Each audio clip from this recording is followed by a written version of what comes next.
Bendiciones a todos, bienvenidos. Esta semana le he llamado el prólogo terrenal y mi intención esta semana es que podamos profundizar los versículos 1 al 5 en la Biblia textual del capítulo 1 del libro de Job.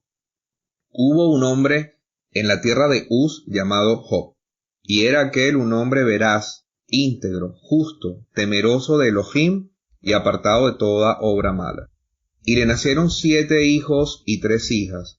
Su hacienda era de 7,000 ovejas, 3,000 camellos, 500 yuntas de bueyes, 500 asnas y una numerosa servidumbre. De modo que este hombre era el más grande de todos los orientales.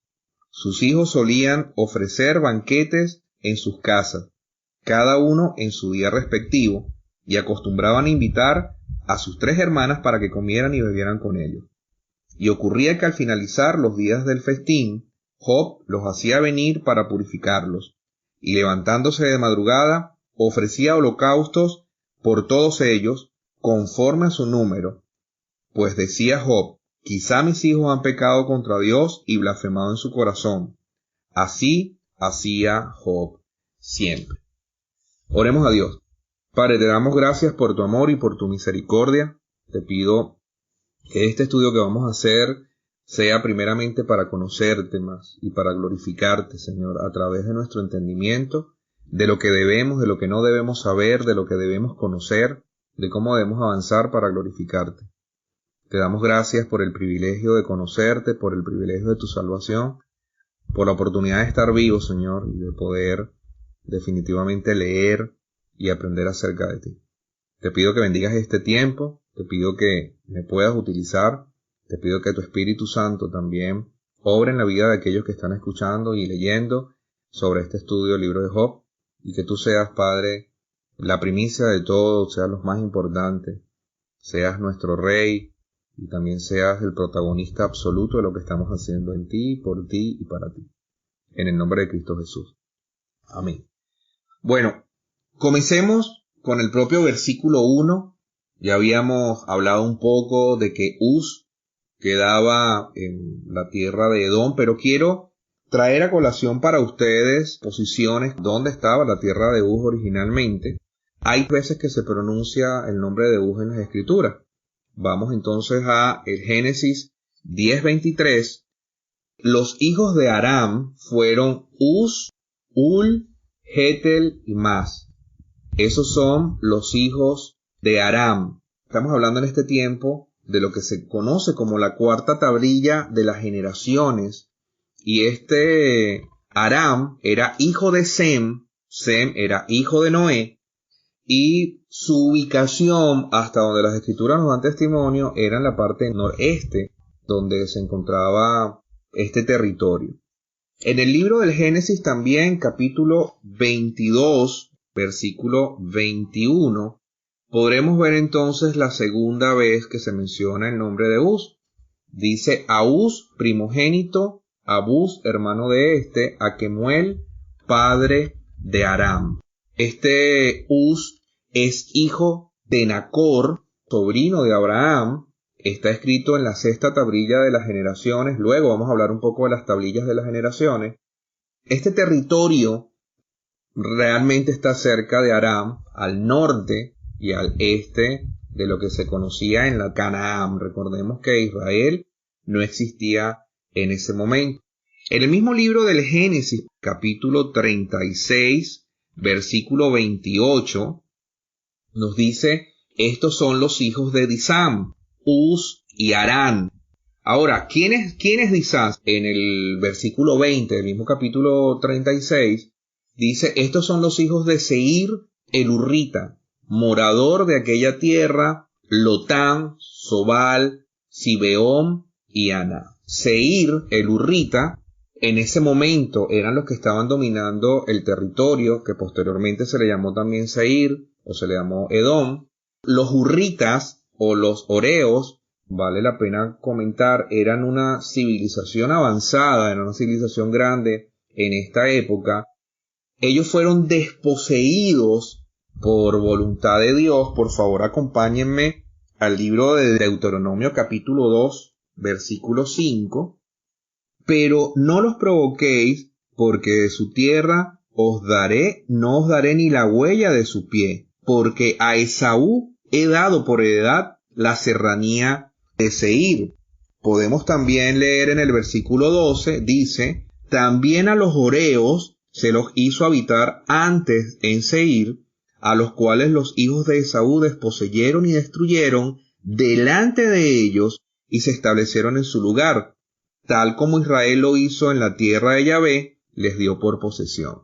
Este territorio que estaba en manos de los horeos o de los hurritas, estaba al este de Canaán en ese momento, era muy posiblemente el territorio al cual nosotros estamos refiriéndonos al este.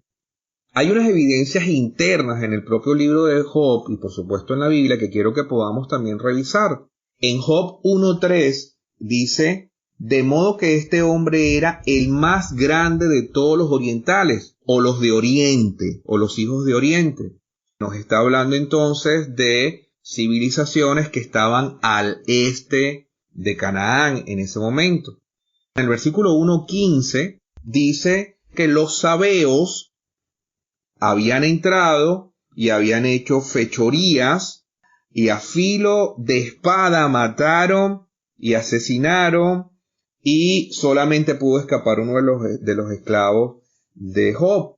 Dice que habían irrumpido los sabeos. Estos sabeos los podemos ver y por favor anoten en primer libro de Reyes capítulo 10 versículo 1 y siguientes y en el segundo libro de Crónicas capítulo 9 versículo 1 y siguiente podemos ver a la reina de Saba que visitó a Salomón. Actualmente este territorio es Yemen y está al sureste de Israel, de lo que conocemos como Israel. Era muy difícil que si estos sabeos entraron y asesinaron y robaron a Job, es muy difícil que Uz perteneciera al noreste de Canaán en aquel tiempo. Se ve más lógico que sea Edom.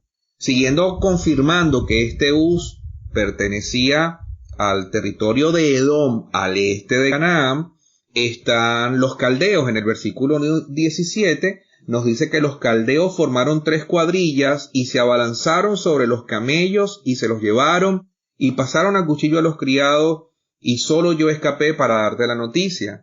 Los caldeos, cuando vemos en los mapas, hay un mapa que ustedes pueden ver en palabrasdefe.org, he puesto algunos mapas allí para que puedan seguir el estudio, van a darse cuenta que está literalmente al este de lo que era la tierra de Canaán.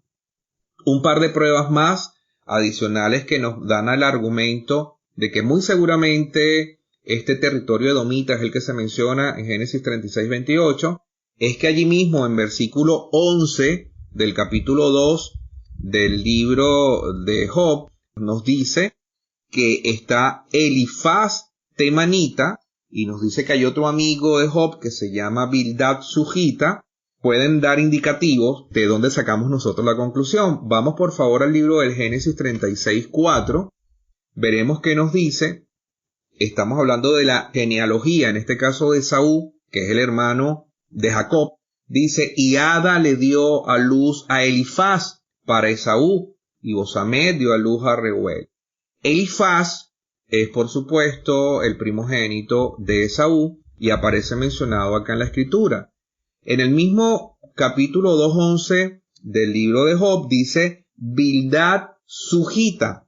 Tenemos que irnos un momento al libro de Génesis capítulo 25, versículo, dice el 1 que Abraham se volvió a casar con una mujer cuyo nombre era Sétura, y en el 2 dice, la cual le dio a luz a Sinran, Joxán, Medán, Madián, Isbac y Asua.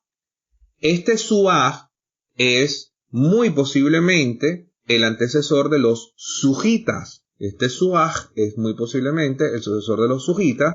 En el versículo 6 del mismo capítulo 25 de Génesis dice, y a los hijos de las concubinas que Abraham había tenido les dio regalos y mientras vivía los envió a oriente, o sea, al este, lejos de su hijo Isaac, a la tierra oriental. En ese momento Abraham estaba viviendo en Berseba, o Berseba. Él cuando ya estaba a punto, por supuesto, de morir, dejó toda su herencia a Isaac y entonces le dijo al resto de sus hijos que se fueran o los mandó a las tierras del este. Estas conclusiones internas nos hacen pensar que este Uz no es el que estaba al norte, sino que corresponde al territorio de Uz que observamos en Edom, descendientes directos de Esaú. Por último, en Lamentaciones 4:21, alégrate y regocíjate, oh hija de Edom, tú que habitas en tierra de Uz. También a ti te llegará el cáliz, también serás embriagada, también te exhibirás desnuda. Aquí podemos entonces ver los justificativos de por qué decimos que Uz estaba al este. Por último, solamente quiero dejarle dos evidencias externas. El historiador Flavio Josefo, quien fue judío, y el historiador Claudio Ptolomeo, que fue egipcio, hacen menciones a Uz. Partimos del principio que este Uz que se está mencionando es el que está al este de la tierra de Edom. Job, el nombre, ya lo habíamos comentado en el estudio anterior, al inicio de este estudio, que significa donde mi padre o donde padre, realmente es donde está mi padre. Hay unas cartas de Amarna descubiertas que también pudiera significar perseguido o aborrecido. Sin embargo, nosotros tratamos el término de dónde está mi padre. Y en su bosquejo, cómo se escribe el nombre en griego, cómo se escribe el nombre en hebreo, para que ustedes tengan pues el acceso a este nombre. Con respecto a las cualidades de Job, dice la escritura que era recto, intachable, que temía a Dios y estaba apartado del mal. Alguien me preguntaba que en la traducción que tiene dice que Job era perfecto. El término perfecto desde el punto de vista bíblico implica que algo está completo, que algo está lleno al tope. No habla de la perfección en cualidades que solamente tiene Dios, sino que habla que algo ha sido completado, llenado. Es como cuando usted llena una olla de agua, pudiéramos decir que la olla está llena perfectamente. Eso es el término perfecto que se utiliza en la escritura y que utilizan algunas traducciones bíblicas. En el versículo 9 del capítulo 6 podemos leer lo siguiente. Estos son los descendientes de Noé. Noé, varón justo, fue sin defecto en sus generaciones. Noé caminaba con Ja Elohim. Podemos darnos cuenta que tiene que ver con rectitud. En el capítulo 17 del libro del Génesis, en una nueva generación, dice, era Abraham de 99 años cuando Yahvé se le apareció a Abraham y le dijo, yo soy el Shaddai, anda delante de mí y sé perfecto. Nosotros podemos darnos cuenta que esta descripción que está procurando darnos acerca de Job, se ha hablado de los patriarcas, de Noé, se está hablando de Abraham y se está diciendo incluso que es la manera en cómo Dios les está pidiendo a ellos que se conduzcan en adelante. Proverbios 19 dice, el que camina en integridad anda confiado, pero el que pervierte sus caminos será puesto en descubierto. Esto es parte del argumento que Job tiene en su vida. Cuando usted está leyendo el libro de Job se va a dar cuenta que este argumento proverbial, que aquel que siempre está en integridad está confiado, y que el que pervierte sus caminos será puesto en descubierto, es lo que Job cree firmemente en su corazón, que es un hombre recto, que es un hombre firme delante de Dios, y que por supuesto el malo va a quedar en evidencia. Por último, allí mismo en el libro de Proverbios, capítulo 8, versículo 13, nos da indicativos de lo que significa el temor a Dios. Dice, el temor de Yahvé es aborrecer el mal, la soberbia, la arrogancia, el mal camino y la boca perversa aborrezco. Esto lo dice Dios. Teme a Dios y apártate del mal, dice la escritura en este mismo primer versículo del primer capítulo del Job. Este temer a Dios y este apartarse del mal tiene que ver con Proverbios 8:13. Vemos que Job cumple con principios establecidos a lo largo del Antiguo Testamento y que él sencillamente ha decidido vivir bajo estos argumentos. No, ojo, no porque los ha leído en el Antiguo Testamento, no existía el Antiguo Testamento cuando Job estaba viviendo, sino que eran normas de ética y moral aprendidas definitivamente porque fueron transmitidas de padre a hijos de generación en generación. En el versículo 2 dice que Job tuvo 7 hijos y algunos ejemplos del número 7 están en Génesis 2.2, por lo menos yo acá en esta versión pude marcar Génesis 2.2 y 3. Quiero compartírselos. Dice: y en el día séptimo reposó de toda la obra de sus manos que había hecho, y bendijo Elohim el séptimo día y lo santificó, porque en él reposó Elohim de toda su labor de hacer lo que había creado. Allí tenemos una similitud, con respecto al uso del número 7. Yo les he dejado allí en el bosquejo 5 versículos para que ustedes puedan buscarlo, para que ustedes puedan retroalimentarse respecto al uso del número 7. Me voy con Mateo 18, 21 y 22. El Señor está respondiendo una de las preguntas de sus discípulos. Le están preguntando que cuántas veces debía perdonar. Jesús les dice: no te digo hasta 7 veces, sino hasta 70 veces 7. Por supuesto, estamos hablando de un perdón absoluto. No vamos a entrar en exégesis de este pasaje, pero lo que quiero que estemos claros es que los números tienen también un peso dentro de la actividad teológica de la Escritura. Dios utilizó los números también para darnos ciertos mensajes. En cuanto a las 3 hijas, representan como lo que significa para nosotros la primacía de la Trinidad. Hablamos entonces también de que el número 6, 24, 27, que se los estoy dejando como tarea, no lo vamos a leer hoy, está la triple bendición sacerdotal. Lean por favor números 6, 24 y 27. Y en Mateo 4, específicamente en los versículos 4, 7 y 10, el Señor Jesucristo es tentado y el Señor Jesucristo 3 veces le responde a Satanás: escrito está. En el versículo 3 de acá del capítulo 1 del libro de Job dice que tenía una hacienda de 7,000 ovejas, 3,000 camellos, 500 yuntas de bueyes. Y yo quiero profundizar un poco acá porque la semana pasada, como les dije, estábamos haciendo una introducción muy rápida. Tenemos que comprender varias cosas y varios aspectos. Quisiera que tomáramos un avión y voláramos al pasado para ver a Job viviendo. Job, con toda esta descripción, nos da la impresión de que es seminómada.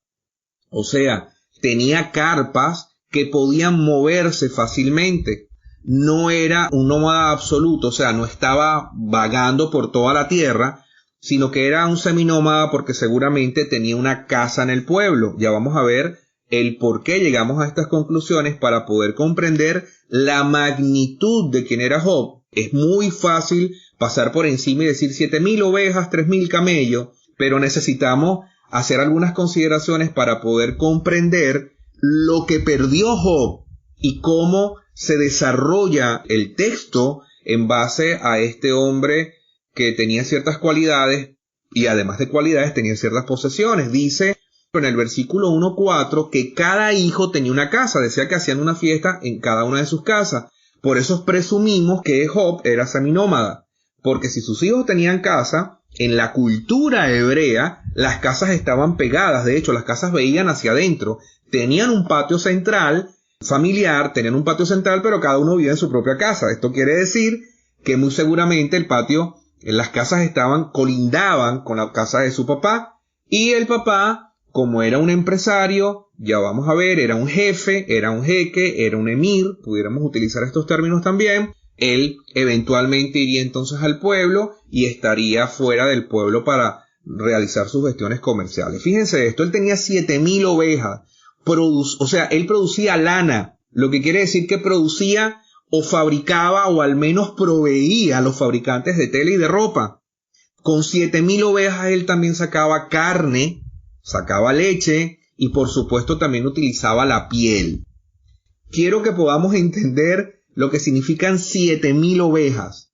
Hoy día muchos productores no llegan a 7,000 ovejas de lana, por ejemplo. Los productores pequeños me estoy refiriendo, pero estamos hablando de 3,000 años posteriores a que se escribió esto. Así que ubiquémonos hace 3.000 años y veamos a un hombre con 7.000 ovejas produciendo lana, produciendo leche, tanta cantidad de litros de leche diaria, produciendo carne para el consumo, también para el sacrificio, y produciendo pieles que servían también para diferentes usos. Estamos hablando de alguien que tenía muchos ingresos y de alguien que generaba muchos bienes. Cuando hablamos de 3.000 camellos, debemos comprender que los 3.000 camellos es como los autobuses o los colectivos o los camiones de carga de hoy. Los 3.000 camellos seguramente era para venderlos o era para arrendar o era para llevar los productos que él vendía y transportarlos de un lado a otro. 3.000 camellos implicaban por lo menos 1.000 hombres que manejaran 3 camellos al mismo tiempo. Los camellos, por supuesto, cuando toman agua, todavía existen los camellos, ellos pueden durar hasta semanas sin tomar agua, o sea, que son muy útiles para el transporte en los desiertos. Job tenía 3.000 camellos.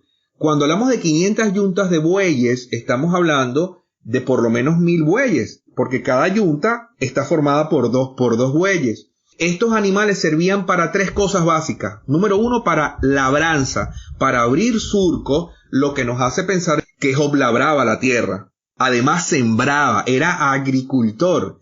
La segunda función de los bueyes era tirar de carros, o sea, era tirar de carros pesados de carga, de especias y de mercancía para vender, y también, por supuesto, para trillar el grano. Si él tenía 1.000 bueyes, o sea, 500 yuntas de bueyes, es porque tenía una producción muy grande, agrícola, y o para comercializar, y o para trillar grano. Producía seguramente para todo el pueblo.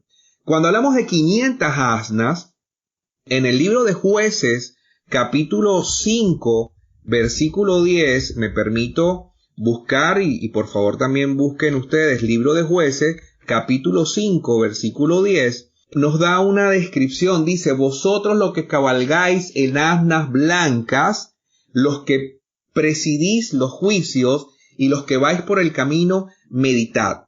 Esta es una reflexión que está haciendo Débora en este momento, está haciendo una exhortación, y realmente Débora le está hablando a 3 tipos de personas diferentes. Débora le está hablando a los ricos, a los nobles, cuando habla de cabalgáis en asnas blancas.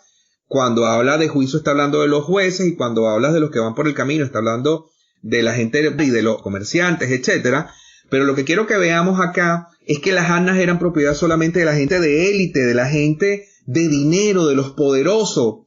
Y Job tenía 500 asnas. En el Nuevo Testamento, otros libros del Antiguo Testamento, y a nivel cultural, las mujeres utilizaban la leche de asna para bañarse, para que la piel se les pusiera más suave, etc. Estamos hablando, Job producía leche de asna para vender, para consumir. Las asnas, por supuesto, y quiero aclarar esto, no eran para carga, no eran para utilizarlas para cargar cosas, sino que era allí donde los nobles se manejaban. Y por último, servidumbre numerosa. La palabra dice en hebreo es mucha en gran manera, que eran cientos de personas en servidumbre. Y entendamos algo, los siervos eran similares, muy similares a los esclavos, y se contaban dentro de la propiedad.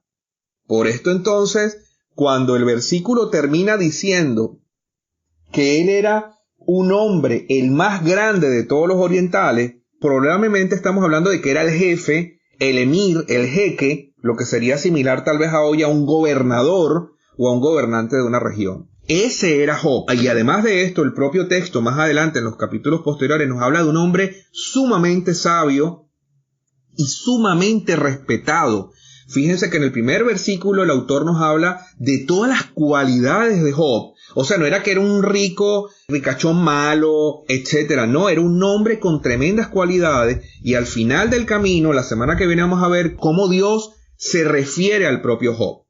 En el versículo 4 nos indica que los hijos hacían fiesta. Quiere decir que tenían abundancia de dinero, abundancia materiales, por eso hacían fiestas. Por lo general las fiestas eran de cumpleaños, pero eventualmente también tenían fiesta de los sacrificios, fiestas cuando vendían o cuando compraban, y nos indica que tenían casa. No todo el mundo tenía casas familiares. Es bueno que podamos entender que en esta época, en esta cultura, toda la familia vivía en una casa. Vivía papá, mamá, esposa, yerno, hijos, nietos, vivían en la misma localidad.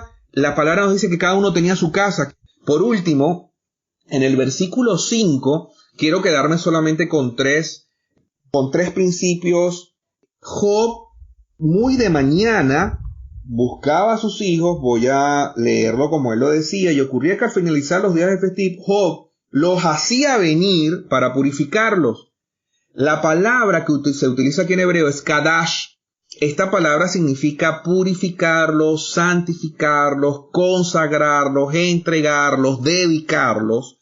Necesitamos comprender la profundidad de kadash. Es una palabra utilizada cuando hablamos específicamente de algo que está siendo dedicado o dado a Dios. Esto implica una limpieza ceremonial, o sea, una limpieza desde el punto de vista litúrgico, ritual, pero también implica una limpieza moral. Cuando Job los hacía venir para purificarlos, era para hacer con ellos un kadash, poder consagrarlos a Dios, para poder entregarlos a Dios, para poder dedicarlos a Dios. Y esto nos habla del servicio sacerdotal que Job hacía, a pesar de que las evidencias nos dicen que Job no era un sacerdote. Recordemos que no era judío y que la ley judía todavía no existía tampoco. Y Job lo hacía por obediencia a Dios y por supuesto por reverencia y por amor a Dios. Él ofrecía sacrificio, algo muy interesante. No dice la palabra que ellos pecaban, dice porque quizá mis hijos han pecado contra Dios. Quiero que vayamos a Levítico capítulo 4, versículos 6 y 17. El capítulo 4 del libro de Levítico nos habla de los pecados por ignorancia y de cómo poder restituir, pedir perdón con respecto a estos pecados. O sea, es el pecado que se comete cuando usted no sabe que está pecando o cuando en la época antigua no se sabía que se estaba pecando. Como no sabe si has pecado, entonces se ofrecían holocaustos de restitución para pedir perdón a Dios por lo que se llama pecado de ignorancia. En el versículo 6 nos indica: y mojando el sacerdote su dedo en la sangre, hará con la sangre aspersión 7 veces ante Yahvé hacia el velo del santuario. Nos indica la manera, más adelante nos habla acerca del novillo y cómo se entrega el novillo. La referencia que nos está dando Job es que él sabía que probablemente el hecho de haber cometido un pecado delante de Dios sin haberlo hecho queriendo, no es exculpatorio de parte de Dios. O sea, si cometiste un pecado, aunque tú no sepas que es un pecado, tú estás pecando delante de Dios. Aquí llamo a una reflexión, hermanos queridos, llamo a una reflexión. Veo que a veces las personas creen que la salvación puede estar en juego, porque algunos cristianos creen que pueden vivir de una manera perfecta en algún momento de sus vidas. No van a pecar. No es de esta manera.